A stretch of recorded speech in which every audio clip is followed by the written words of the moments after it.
आज आपल्याला चीन बद्दलचा तणाव निर्माण झालाय, उद्या तो इतर कोणत्याही देशाबद्दल हा तणाव निर्माण होऊ शकतो. मग त्यावेळी त्या देशातल्या कंपन्यांनी जी ऍप काढली असतील त्याविषयी आपलं धोरण काय असेल. येथून पुढच्या राजकारणात डेटा हे एक महत्वाचं टूल असेल की पॉप्युलेशन इज पॉवर हा एक मेसेज जातो. त्यामुळे भारतातलं गोल्ड स्टँडर्ड किंवा प्लॅटिनम स्टँडर्ड, वर्ल्ड स्टँडर्ड म्हणतो, अशी प्रॉडक्ट्स येथून पुढे उभा राहतील आणि त्यासाठी जी स्पर्धा चालू होईल.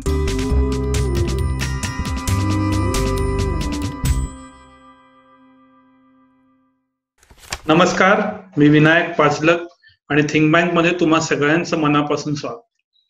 2 दिवसापूर्वी एक बातमी आली की 59 चायनीज ऍप्स वरती बंदी घालण्यात आली आणि या निर्णयावरून वेगवेगळ्या उलटसुलट चर्चा सुरू झाल्या. तो निर्णय काय आहे, त्याचे काय परिणाम होणार, याच्याबद्दल एव्हाना बहुतांश माध्यमातून तुम्ही ऐकलं असेल. आज आपण याच निर्णयाविषयी चर्चा करणार आहोत, ते 2 प्रमुख मुद्द्यांवर. पहिला म्हणजे हा निर्णय नक्की का घेतला गेला असेल आणि दुसरं म्हणजे याचे परिणाम काय होऊ शकतात. हा निर्णय नक्की का घेतला असेल याचा विचार करताना 2 प्रमुख अँगल दिसून येतात. एक म्हणजे डेटा सिक्युरिटी आणि प्युअर डेटाचा अँगल, आणि दुसरा म्हणजे अर्थातच सोशिओ पॉलिटिकल, विशेषतः पॉलिटिकल अँगल. हे दोन्ही अँगल आपण आज समजून घेण्याचा प्रयत्न करूया. त्यातला पहिला अँगल आहे तो म्हणजे डेटाचा अँगल आहे. 21व्या शतकात डेटा इज न्यू ऑइल हे एव्हाना तुम्हा सगळ्यांना, आपल्या सगळ्यांना माहितच आहे. जे काही जग घडतं हे डेटाच्या आधारे घडतं. डेटाच्या आधारे जगाला एका दिशेला नेता येतं. याची अनेक उदाहरणं आपण विशेषतः गेल्या 10-15 वर्षात बघितलेली आहेत. याच्यामुळेच या नवीन जगात या डेटाची नक्की मालकी कुणाची याच्यावरून वेगवेगळे प्रश्न, वेगवेगळे संघर्ष उभे राहताना दिसत आहेत. पूर्वी जी किंमत एखाद्या राष्ट्रामध्ये ऑइल असल्यामुळे त्या राष्ट्राला होती, तीच किंमत आज एखाद्या देशाच्या मालकीचा किंवा देशातल्या कंपन्यांकडे डेटा असेल तर त्यांना असणार आहे. आता ह्या कॉन्टेक्स्ट मध्ये आपण या 59 चीनी ऍप वरची बंदी समजून घेतली पाहिजे. वरपांगी नजर टाकली तर असं लक्षात येतं की या सर्व ऍप्स ची मालकी ही चायनीज कंपन्यांकडे आहे.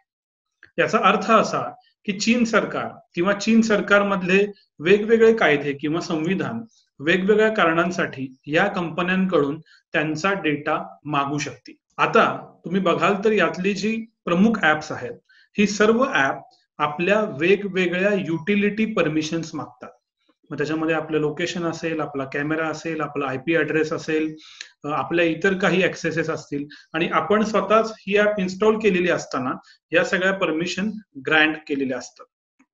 सो मुख्य प्रश्न हा उभा राहतो की भारतातल्या बहुतांश लोकसंख्येचा वेगवेगळा डेटा हा चीनी मालकीच्या कंपन्यांकडे द्यायचा का, आणि त्याच्यातूनच बहुधा हा 59 ऍप वरती बंदी घालण्याचा निर्णय झालेला दिसतोय. आता हा प्रश्न फक्त चीनी ऍप बद्दलच आहे का, तर नाही. हा प्रश्न भविष्यात सर्वच ऍप बद्दल होणार आहे की ज्या ऍपची मालकी भारत देशात नाही किंवा ज्या ऍपच्या कंटेंट वरती, ज्या ऍपच्या डेटावरती भारतीय लीगल परव्ह्यू मध्ये काही काम करता येत नाही, अशांचं आपण काय करणार. आज आपल्याला चीन बद्दलचा तणाव निर्माण झालाय, उद्या तो इतर कोणत्याही देशाबद्दल हा तणाव निर्माण होऊ शकतो.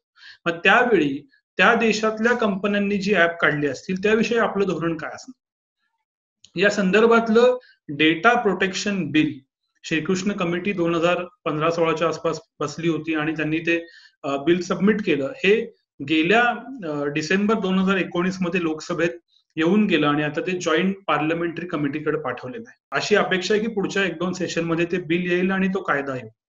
सो आता एखाद्या देशाबद्दल, एखाद्या देशाशी आपले तणावाचे संबंध निर्माण झाले म्हणून त्यांना डेटा न मिळू देणं हा टेम्पररी उपाय झाला.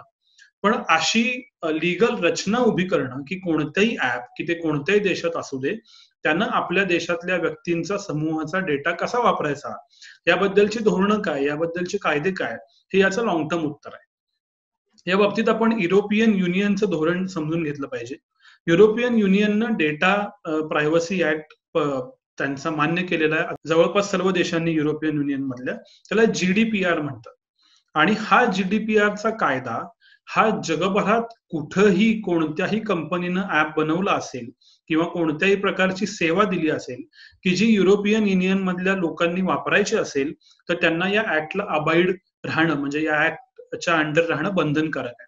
त्यामुळे युरोपियन युनियन मधल्या देशातील नागरिकांचा डेटा आणि माहिती कुठं जाणार, काय होणार, याच्यावर युरोपियन युनियन मधल्या देशांची पूर्ण कंट्रोल आहे.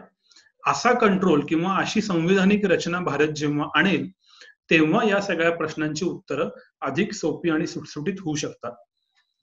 कित्येकांनी हा प्रश्न विचारला की चायनीज ऍप्स बॅन केली, पण चायनाची इन्व्हेस्टमेंट असणारे ऍप्स जसं की पेटीएम आहे किंवा पबजी सारख्या ऍप की जे टेन्सेंट नावाची कंपनी डिस्ट्रीब्यूट करते, त्यांच्यावर बंदी का नाही? तर मगाशी मी जो उल्लेख केला तोच कॉन्टेक्स्ट याला दिसून येतोय की ज्या कंपन्या चायनीज आहेत आणि चायनाचं गव्हर्नमेंट ज्या डेटाला डायरेक्ट ऍक्सेस मागू शकतं आणि भारत त्याच्यावर लिगली काही करू शकत नाही, अशा ऍपवरती ही पहिल्या फेजमध्ये आलेली बंदी दिसते.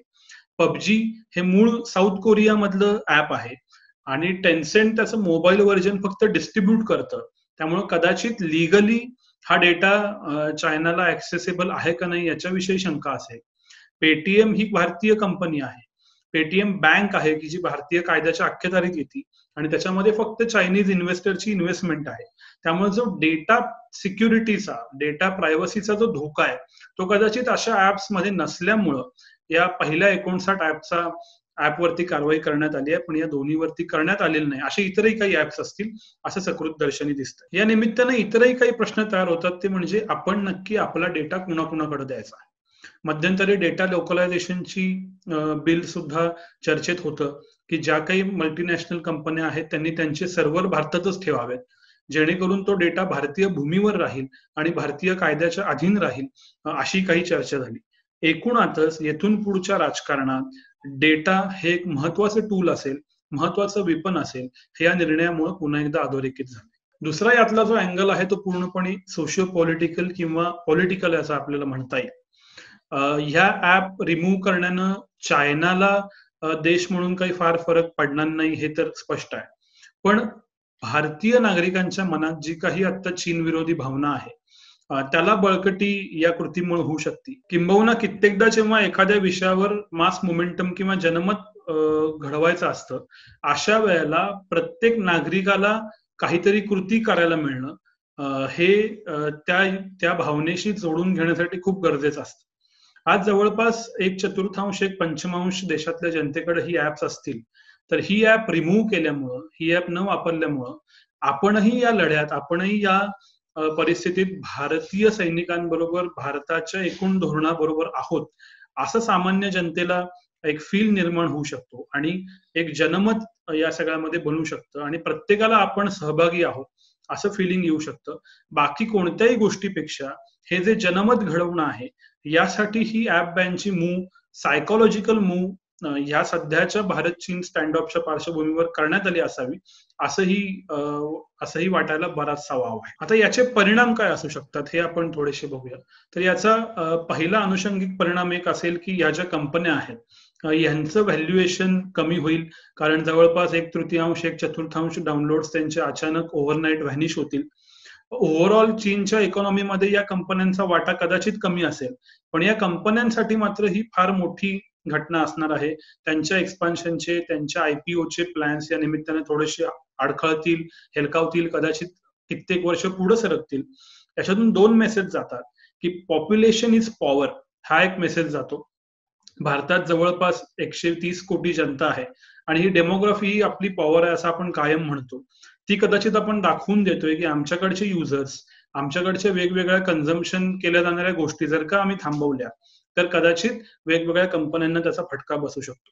हे कितपत योग्य हे सामरिक, आर्थिक, राजकीय तज्ज्ञ सांगू शकतील, पण एक सोशल मीडिया अभ्यासक किंवा डेटाचा अनालिस्ट म्हणून मला हे चित्र समोर दिसते की ह्या बेसिक कंपन्यांचं व्हॅल्युएशन कमी होईल, त्याच्यातून एक मेसेज जाईल आणि त्याच्यातून एक छोटा का होईना दबाव गट चीनच्या अंतर्गत तयार होईल की भारतीयांशी सलोख्याचे संबंध असावे.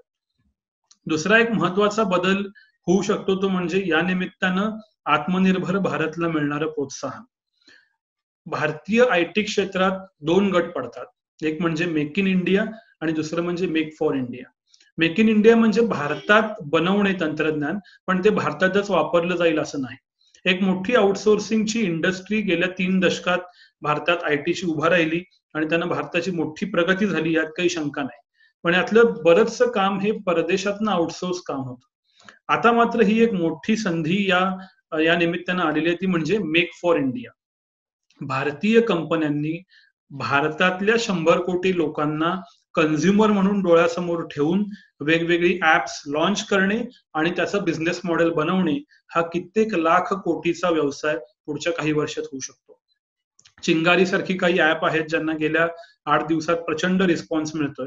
अशी असंख्य ऍप्स, असंख्य स्टार्टअप्स आणि एक मोठी इकोसिस्टीम या निमित्तानं उभा राहू शकते आणि भारतीय आयटी मध्ये मेक फॉर इंडियाचं एक नवं पर्व या निमित्तानं उभं राहू शकतं, यात काही शंका नाही. अर्थातच सध्या अवेलेबल असणारे युट्यूब असेल, फेसबुक असेल, इतर वेगवेगळे प्लॅटफॉर्म्स असतील, हे त्यांच्या प्लॅटफॉर्म मध्ये वेगवेगळे स्पिन ऑफ देऊन आता जे बंद झालेले आहेत त्या प्रकारच्या सोयी सुविधा लगेच देऊ शकतात.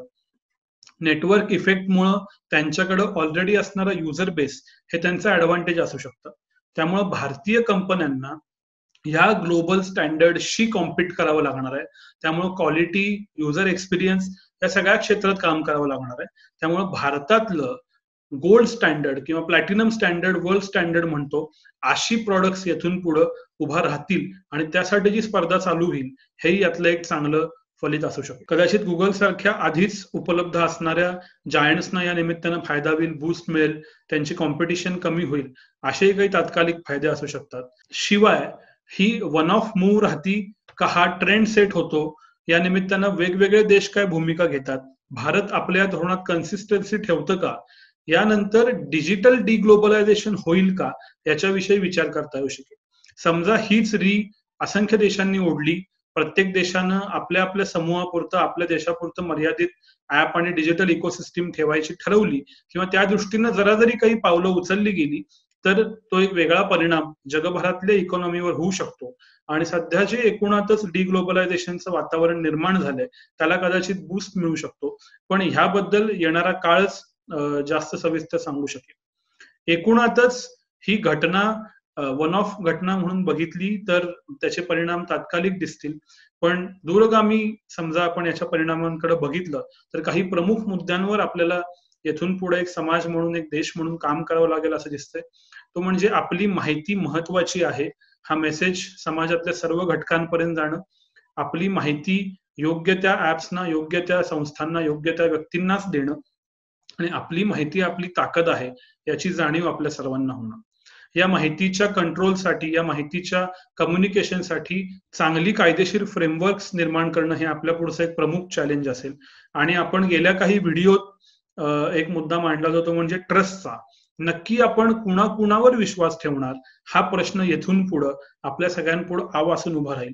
कोणत्या ऍपवर, कोणत्या कंपन्यांवर, कोणकोणत्या देशांवरती, त्यांच्या सरकारांवरती, आपल्या सरकारांवरती, हे प्रश्न येथून पुढं क्रमानं येत जातील. कदाचित नॅशनल सोशल मीडिया हा यातलं पुढचं पाऊल असेल की मेड इन इंडिया प्रोडक्ट्स येतील आणि हा ट्रेंड सगळीकडे जाईल. तर अशा वेगवेगळ्या शक्यता घेऊन हा चीनच्या 59 ऍपवरती बॅन करण्याचा निर्णय आलेला आहे. हे सर्व कोणत्या दिशेला जातंय हे पाहणं औत्सुक्याचं ठरेल. धन्यवाद.